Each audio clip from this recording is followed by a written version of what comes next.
Dear students, welcome back. Last lecture में हमने motivating the sales force topic start किया था, जिसमें मोटिवेशन की मीनिंग पढ़ी थी, मोटिवेशन की डेफिनेशन पढ़ी थी, मोटिवेशन की इम्पोर्टेंस पढ़ी थी, मोटिवेशन की नीड पढ़ी थी, मोटिवेशन का प्रोसेस पढ़ा था और मोटिवेशन के मेथड्स पढ़े थे। अब इस लेक्चर में हम रिमेनिंग पार्ट को कंप्लीट करेंगे। Sales manager tools for motivation कि सेल्स मैनेजर के पास अपने सेल्स फोर्स को मोटिवेट करने के कौन कौन से टूल्स होते हैं। उनमें से कुछ टूल्स तो इंडिविजुअल लेवल पर होते हैं और कुछ टूल्स हैं वो ग्रुप लेवल पर होते हैं। तो फर्स्ट अपन क्या पढ़ेंगे, इंडिविजुअल लेवल। तो फर्स्ट क्या है, पर्सनल काउंसलिंग। आपके पास एज ए सेल्स मैनेजर 20 का स्टाफ है, तो एक पर्टिकुलर आपको एक पर्सन है, एक सेल्स फोर्स परेशान दिखता है, वो अपना टारगेट अचीव नहीं कर पाता है, तो आप उसे अपने ऑफिस में बुलाकर उसकी प्रॉब्लम सुन रहे हो और उसकी प्रॉब्लम का सॉल्यूशन दे रहे हो, तो वो सेल्स फोर्स मोटिवेट हो सकता है। तो जब sales manager 1 by 1 sales force को बुलाकर उन्हें पर्सनल काउंसलिंग देता है, पर्सनली उनकी नीड्स को, प्रॉब्लम्स को सुनता है और सॉल्यूशन देता है, तो जो सेल्स फोर्स है वो मोटिवेट होता है। तो ये जो मोटिवेशन का टूल है वो कौन से लेवल पर है, इंडिविजुअल लेवल पर। सेकंड क्या है, meeting.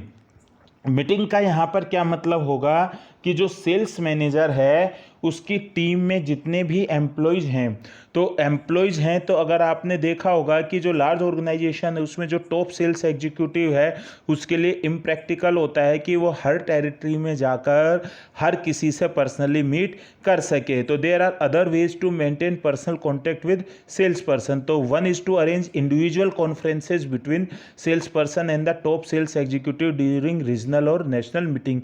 The opportunity to visit the big boss provide strong motivation. जैसे कि फॉर एग्जांपल आप जोनल मैनेजर हो, आपके अंडर में 20 ब्रांचेज आती हैं, तो ये तो पॉसिबल है नहीं कि आप हर महीने है 20 ब्रांच में टोटल 200 एम्प्लॉयज आते हैं, हर किसी से मिल सको। तो आपने हर वीक डिसाइड कर रखा है कि इस वीक है ब्रांच ए को मिला, तो जो ब्रांच ए में जाकर पर्सनली विजिट कर सकते हो या फिर इंडिविजुअल ऑनलाइन कॉन्फ्रेंसिंग कर सकते हो। तो जब ब्रांच के मैनेजर को और एम्प्लॉयज को लगता है कि हमारा जोनल मैनेजर या रीजनल मैनेजर या कंट्री मैनेजर आकर हमसे मिल रहा है, तो उससे वो क्या होते हैं, मोटिवेट होते हैं। नेक्स्ट क्या है, पर्सनल रिवॉर्ड्स। हर सेल्स मैनेजर के पास अलग से कोटा होता है कि वो अपनी तरफ से जो एम्प्लॉय अच्छा परफॉर्मेंस कर रहा है उसे वो रिवॉर्ड दे सकता है। तो आज किसी सेल्स एग्जीक्यूटिव ने, कोई फ्रेशर था, आज उसने अपनी फर्स्ट सेल की और वो फर्स्ट सेल भी काफ़ी अच्छी सेल की, काफ़ी बड़ा अमाउंट है वो कस्टमर से लिया, तो आप खुश होकर उसे 500 रुपये या 1000 रुपये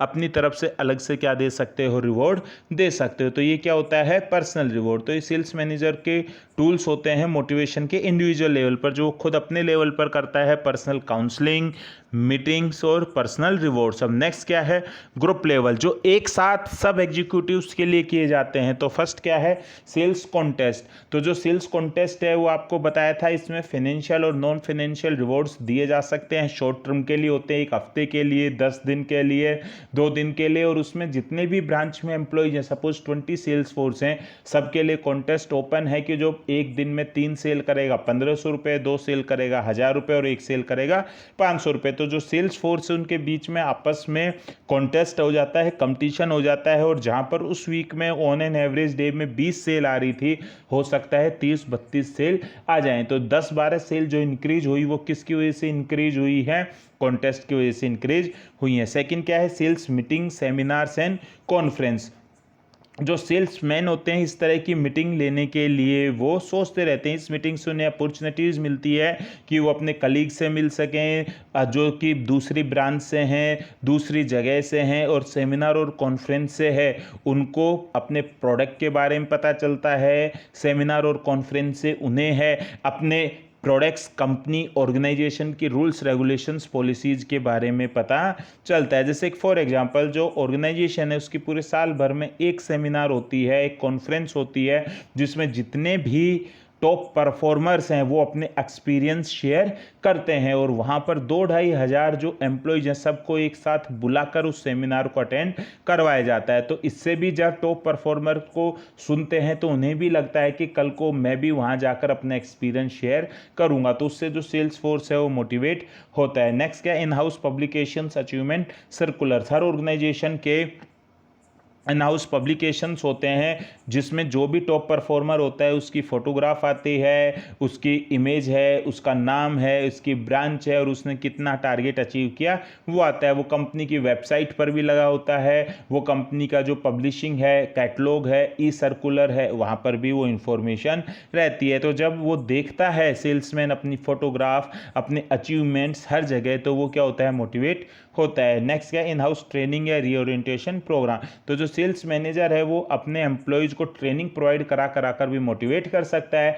फॉर एग्जांपल कुछ लोट है जिसमें कुछ सेल्स फोर्स हैं वो अच्छी परफॉर्मेंस नहीं दे पाए, ऐसे 20-30 सेल्स फोर्स को आपने आइडेंटिफाई किया और उनको ट्रेनिंग दिला रहे हो, तो ट्रेनिंग के बाद उनकी जो कमियां थी वो कमियां दूर हो जाएंगी और वो अच्छा परफॉर्मेंस देना स्टार्ट कर देंगे। नेक्स्ट क्या है, motivational building movies, films, host and books. Shiv Khera की बुक दिखा दी या विवेक बिंद्रा की कोई है सेमिनार अटेंड करवा दी या कोई rocket Singh salesman of the year movie दिखा दी। तो जो मोटिवेशनल बिल्डिंग मूवीज हैं, बुक्स हैं, फिल्म्स हैं, वो सेल्स मैनेजर अपने सेल्स फोर्स को पढ़ने के लिए देता है। बड़ी सोच का बड़ा जादू, यू कैन विन। तो जब ये बुक्स पढ़ते हैं सेल्स फोर्स तो उनको मोटिवेशन मिलता है, उनका सोचने का नज़रिया चेंज होता है। टाइम मैनेजमेंट के ऊपर, चैनल मैनेजमेंट के ऊपर, कॉन्फ्रेंस बिल्डिंग के, कॉन्फिडेंस बिल्डिंग के ऊपर, पर्सनल ग्रूमिंग के ऊपर जब मोटिवेशनल बुक्स पढ़ी जाती है। नेक्स्ट क्या है, ओपन कल्चर। ऑर्गेनाइजेशन है वो अपनी कंस्ट्रक्शंस को चेंज कर रहे हैं। आज की डेट में जो ऑफिसेज हैं वो क्लोज्ड केबिन से ओपन ऑफिस की तरफ बढ़ रहे हैं। सब टॉप मैनेजमेंट से लेकर लोअर मैनेजमेंट तक हर कोई सेम ड्रेस कोड पहनता है, चाहे वो चेयरमैन हो, चाहे मिडिल लेवल वर्कर्स हो। तो इससे एक टीम स्पिरिट आती है और हर कोई ऑर्गेनाइजेशन से अपना जुड़ाव महसूस करता है। तो ये जितने भी मोटिवेशनल टूल्स हैं वो कौन से लेवल पर, ग्रुप लेवल पर।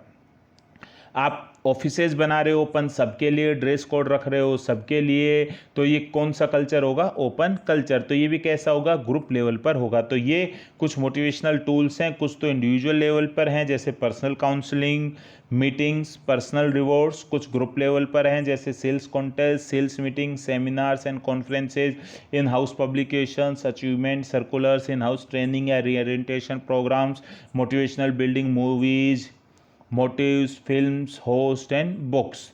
और लास्ट क्या है, ओपन कल्चर। अब नेक्स्ट क्या है, model of the motivation process. तो जो मोटिवेशन प्रोसेस का मॉडल है उसमें बेसिकली 6 स्टेप्स हैं। सबसे फर्स्ट क्या है, रिकॉग्नाइज नीड एफिशिएंसी। सेकंड क्या है, search for ways to satisfy needs.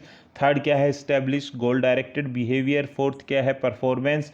Fifth क्या है, प्रोवाइड रिवॉर्ड्स और पनिशमेंट। और सिक्स्थ क्या है, नीड असेसमेंट। तो प्रोसेस स्टार्ट कब से होगा, जब कोई क्या होगी, नीड होगी। रिकॉग्नाइज नीड एफिशिएंसी, जैसे कि फॉर एग्जांपल एक सिंपल सा देते हैं, एक कोई एथलीट है, उस एथलीट की नीड है कि उसे इंडिया के लिए 200 मीटर रेस में गोल्ड मेडल जीतना है और इसकी वजह से वो हमेशा टेंशन में बना रहता है। अब वो search for ways to satisfy needs, तो उसने देखा कि आने वाले 2 साल के बाद ओलंपिक होने वाला है, तो वो उस ओलंपिक के लिए क्वालिफाई कर जाएगा, तो उसे इंडिया की तरफ से ओलंपिक में पार्टिसिपेट करने का मौका मिल जाएगा और वहाँ पर वो 200 मीटर में गोल्ड जीत कर अपना जो है नीड उसको फुलफिल कर सकता है। अब नेक्स्ट क्या, एस्टेब्लिश गोल डायरेक्टेड बिहेवियर। अब वो सुबह मॉर्निंग में जल्दी उठेगा, जल्दी उठकर वो है रनिंग कर रहा है, अपनी डाइट उसी के अकॉर्डिंग ही रख रहा है, इसके अलावा एक्सरसाइज कर रहा है, योगा कर रहा है, उसी जगह पर जाकर वैसे ही एनवायरनमेंट में प्रैक्टिस कर रहा है